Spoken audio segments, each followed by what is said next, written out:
Bismillahirrahmanirrahim. Assalamualaikum warahmatullahi wabarakatuh. Terima kasih buat teman-teman yang sudah menyimak video saya sebelumnya ya. Yang sebelumnya terkait dengan cara mendaftar di SSCSN, kemudian 5 kesalahan dokumen yang paling sering ya di seleksi administrasi. Nah, pada video kali ini saya akan coba berbagi ke pelamar P3K ya khususnya justru dokumen yang benarnya, dokumen yang seharusnya yang pelamar harus upload gitu. Baik, kita langsung ya. Baik, ini judulnya tips ya, lulus administrasi, tapi ada syaratnya nih, dokumen atau berkas harus sesuai dengan persyaratan di pengumuman. Nah, kalau teman-teman sudah coba masuk di SSCSN-nya masing-masing, itu ada di kolom di menu kelima kalau tidak salah ya.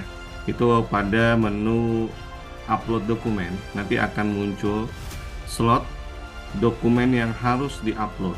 Nah, di dalam masing-masing dokumen yang akan diupload itu ada keterangan masing-masing. Nah, ini yang perlu teman-teman perhatikan baik-baik. Nah, kita coba buka satu-satu ya, kita bahas satu-satu. Mulai dari yang atas. Scan berwarna surat pernyataan yang diketik menggunakan komputer dan ditandatangani dengan pulpen bertinta hitam. Dibubuhkan e-materai atau materai konvensional atau materai tempel ya. Nah, ini yang 10.000. Nah, ini saya ambil contoh di Kementerian Kelautan dan Perikanan ya. Jadi buat instansi lain silahkan dilihat kembali pengumuman dari instansi masing-masingnya.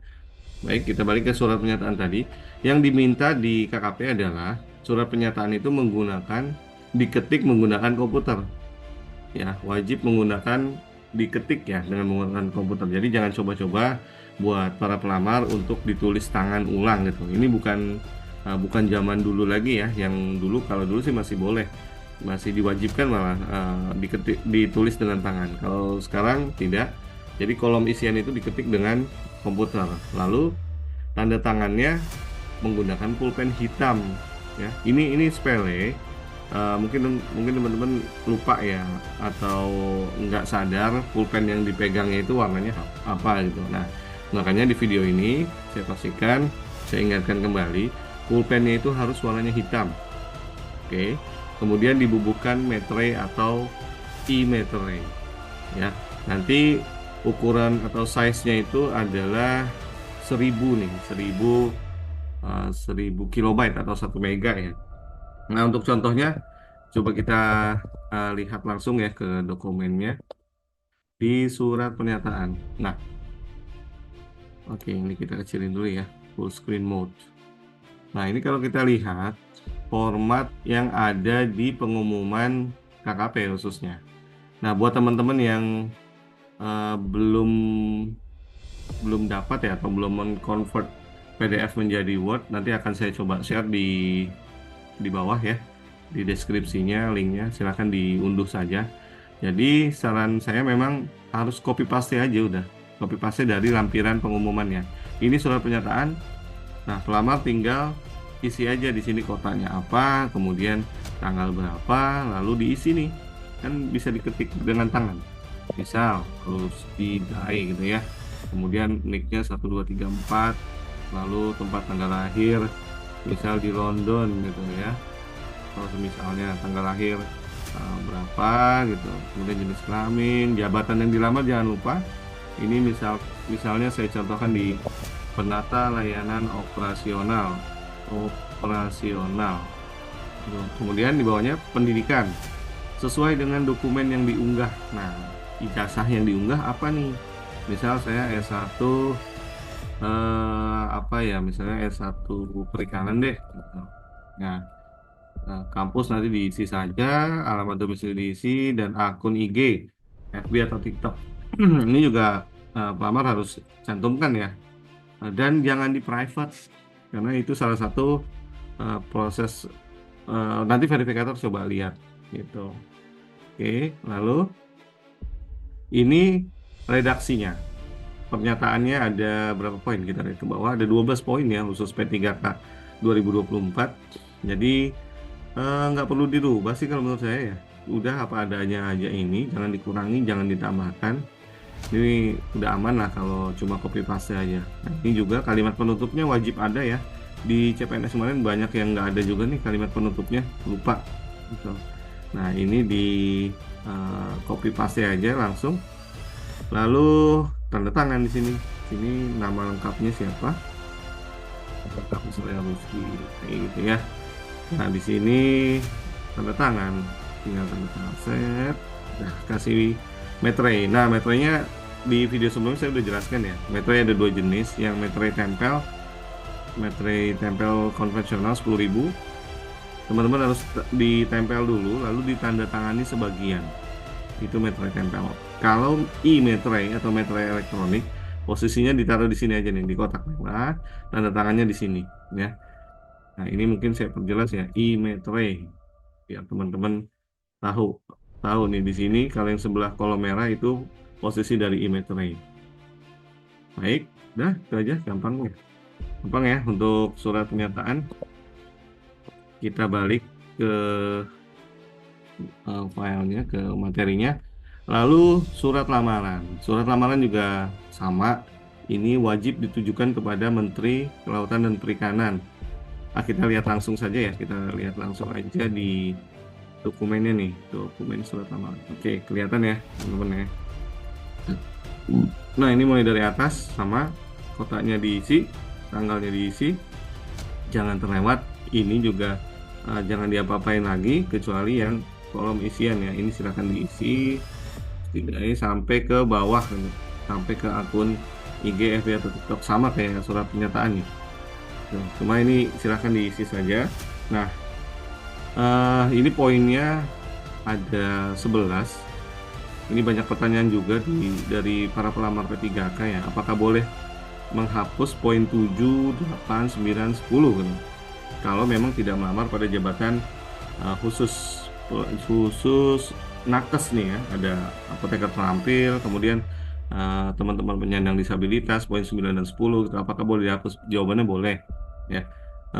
Pelamar boleh menghapus nomor 7 sampai 10 kalau memang itu tidak sesuai ya, artinya bukan nakes ataupun disabilitas. Silahkan mau dihapus, tapi di sini ada nomor 11 nih, hati-hati. Ini harus dicantumkan karena dia di bawah sendiri nih, takutnya ikut terhapus, main dihapus aja nih, di blok nanti sampai nomor 11 dihapus. Nah, jadi tinggal segini, tinggal 6. Padahal ini ada scan berwarna surat keterangan bekerja, ini harus ada dicantumkan. Jadi kalau mau mudahnya, gampangnya, simpelnya, kalau menurut saya udah apa adanya aja seperti ini, jangan diapa-apain lagi ya, toh tidak mengurangi apapun gitu ya. Nah, lalu ininya juga jangan dihapus, dan ini sama ya, metre, penggunaan metrenya sama dengan surat pernyataan, ditanda tangan, kemudian nama lengkap. Udah gitu aja, gampang. Lalu surat keterangan bekerja ini ditandatangani oleh pimpinan unit kerja. Terus pengalaman bidang kerjanya sesuai, paling singkat. Nah, ini kita coba langsung lihat ke dokumennya aja.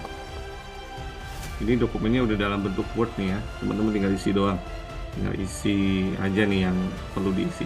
Surat keterangan bekerja, nah ini nanti kopnya jangan lupa, kop dari unit kerja masing-masing diisi menggunakan kop surat masing-masing.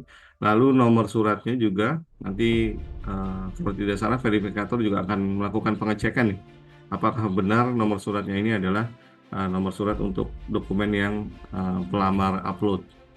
Lalu di sini diisi nama pejabatnya, NIP-nya, kemudian diisi juga nama teman-teman, di sini nama NIK dan lain-lain ya. Ini dirapikan saja nanti.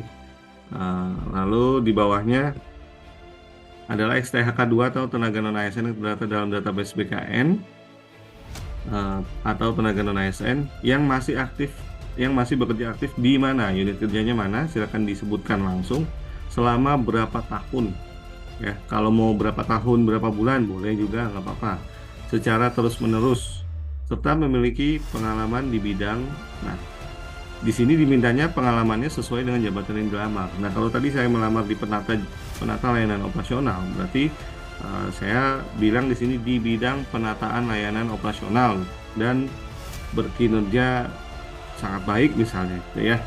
Nah, itu diisi seperti itu. Lalu bawahnya sebagai bahan pertimbangan keterangan bekerja terlampir kami sampaikan dua aja ya, surat keterangan bekerja 2 tahun 2023-2024 beserta dengan SPM, surat perintah membayar periode Agustus dan September 2024. Nanti contohnya akan saya tampilkan di sini. Lalu jangan lupa di bawahnya diisi kota, kemudian tanggal, jabatan penandatangannya, lalu pejabat penandatangan dan NIP-nya, NIP-nya pejabatnya ya. Terus tanda tangan di atas meterai. Lalu di sini di stempel, jangan lupa stempel unit gentongnya. Oke, udah ya. Udah tiga ini pernyataan, lamaran dan surat keterangan bekerja ukuran maksimal 1 MB atau 1000 KB ya, 1000 KB. Nah, eh, tadi ya surat lamaran, surat pernyataan dan surat keterangan bekerja ini wajib sesuai dengan pengumuman instansi.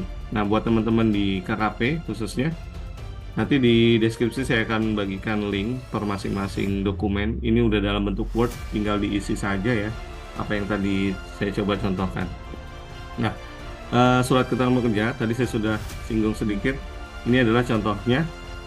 Di atas ada kop surat, dari unit kerjanya di KKP. Kemudian ada nomor surat. Ini saya blur karena memang konfidensial. Lalu di bawahnya ini misalnya aja ya, misalnya tenaga non ASN. Nah, di sini berapa bulan berapa tahun pengalaman di bidang penata layanan operasional, melakukan kegiatan tata kelola layanan bidang penyuluhan dan pengembangan SDM KP dan berkinerja baik. Ini contoh ya. Nah, sebagai bahan pertimbangan tadi ya, kami sampaikan bukti pembayaran gaji SPM Agustus September dan SK pengangkatan 2 tahun terakhir.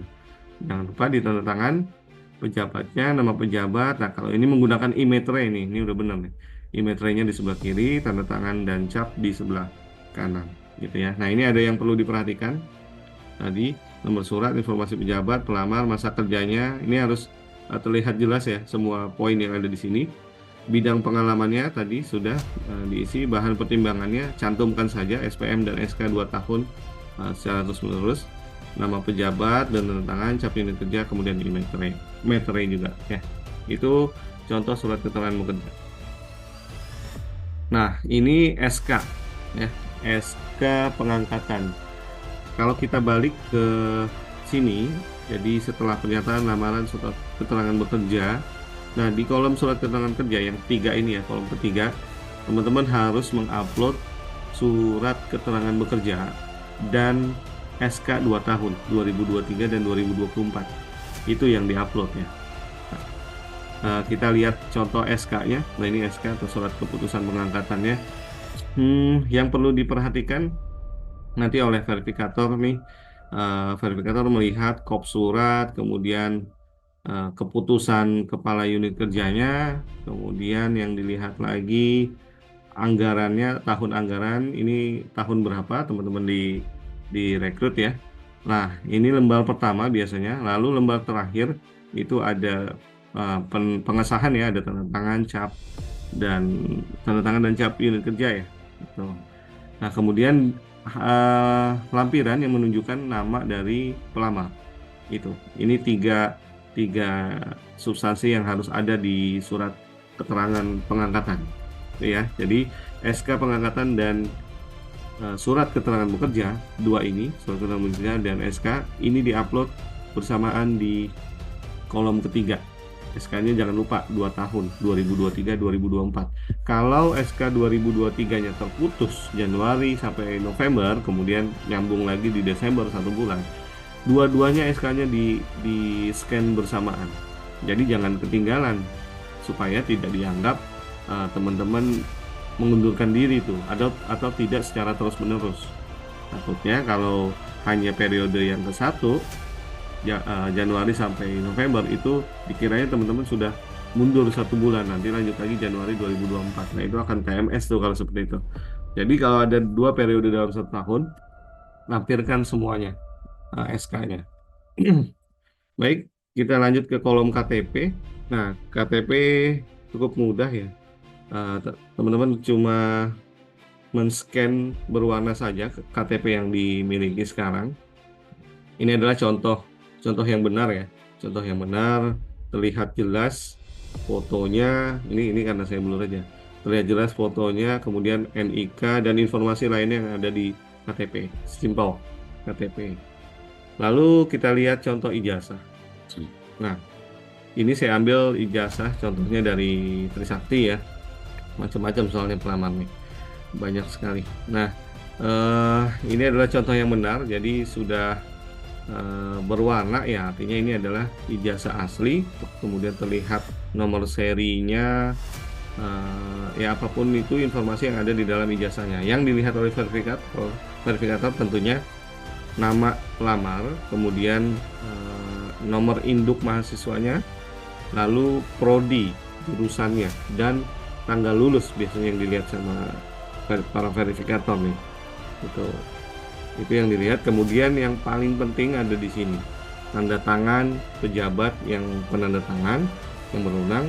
Kemudian ada capnya, cap dari kampusnya masing-masing. Ini sebagai bukti pengesahan bahwa ijazah pelamar adalah asli. Itu ya. Kita lanjut ke transkrip nilai. Nah, ini transkrip nilai juga asli. Ini saya contohkan transkrip nilai yang SMA nih, yang level SMA sederajat. Ada beberapa hal yang perlu diperhatikan oleh para pelamar. Yang terpenting informasinya terlihat jelas, mulai dari di sini ya di kiri, mulai dari nama, nomor induk, prodi, tanggal lulus gitu. Nah, itu harus terlihat karena kalau informasi ini sesuai dengan perguruan tinggi ataupun sekolah masing-masing.